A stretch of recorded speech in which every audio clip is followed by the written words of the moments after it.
The Rock has been made a board member at TKO, and this is what it means for the company. Now, as you would think, he would be a representative of WWE, but that's not the case.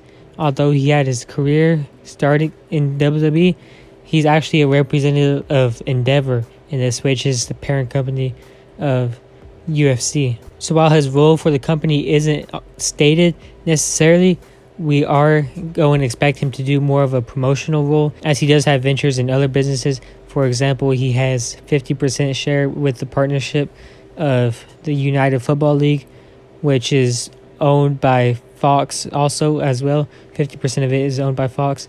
So that United Football League is not going to be part of TKO. It's not involved with TKO whatsoever at all.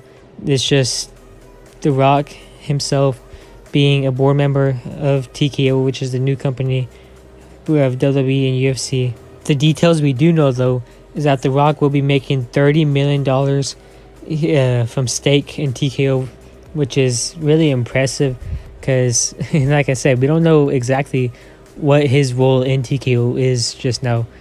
I know he's going to promote the company somehow, and he's going to do good for the company, I'm sure, but that's a lot of money to invest in for someone who, I don't know what their business is going to be.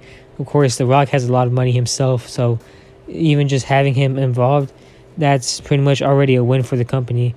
And I'm not saying the company's going to necessarily, take his money or nothing, but they're going to make money off of him regardless, just as they are of Vince McMahon, Ari Emanuel, and the others who are in, this higher ups, the board members. Because right now, I think they're sitting at around 13 board members, I believe. So for The Rock to be one of them, that's very significant for them. He also gained full ownership of his trademark, which is The Rock. That's what we call him. And he can earn full money off of that. He's been earning royalties from WWE for years now. Almost $500,000 last year alone. Because he continues to be the most well-known WWE superstar in history. So he should be making all that, as he should, as he's named and he's made a name for himself after his WWE career.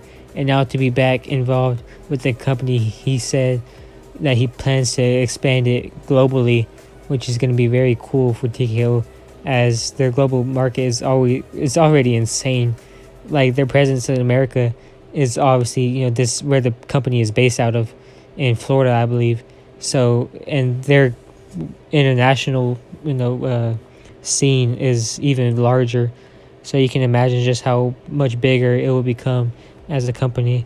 And another news for The Rock, his daughter Ava has been named the GM of NXT. So it's kind of good for both of them, and they're both doing good. And she kind of hinted on the show that that she has big shoes to fill, which is not only one thing from for on screen, on character, being a GM or whatever, but also in her life, because she always tied to The Rock. That's all she's known for at this moment, is being the Rock starter. So when she says she has big shoes to fill, when the Rhythm Regal told her that, she knows that that kind of goes both ways. It's not just on screen that she has big shoes to fill, but no, because her dad is doing some great things, and it's going to be very interesting to see where TKO goes from here. Everything since the merger, there has been subtle changes in UFC in the product, and especially with sponsoring, and WWE especially with sponsoring, just more subtle changes, and it's been better as a company. I feel like, I think they've been able to agree with more deals. They've been able to get more deals. WWE yesterday just got a deal with Netflix, which is going to be putting WWE on Netflix for at least 5 years, giving Netflix the option to buy out or to cancel the contract after that, or maybe they can extend it 5 years, and it's worth over $5 billion, which is crazy. Watching Raw on Netflix will be pretty wild because it's the longest running weekly episodic television show in history. They say that almost every episode every week, so we've been hearing it for years, and for that to just kind of be canceled, even though it will be live still, which is great. Just, I don't like watching anything. I don't watch live sports or just live broadcasts on streaming services because it just feels delayed. But money is money, and that's what's best for Raw, because they had very high intentions on Raw, like just as they did SmackDown before. They will sell it to get new deals. They had estimations on how much it was worth billions of dollars they had estimated, and turns out they were correct there. So I'm proud of WWE for that, for holding up their end of the stake of TKO. But this is the TKO news I have for today.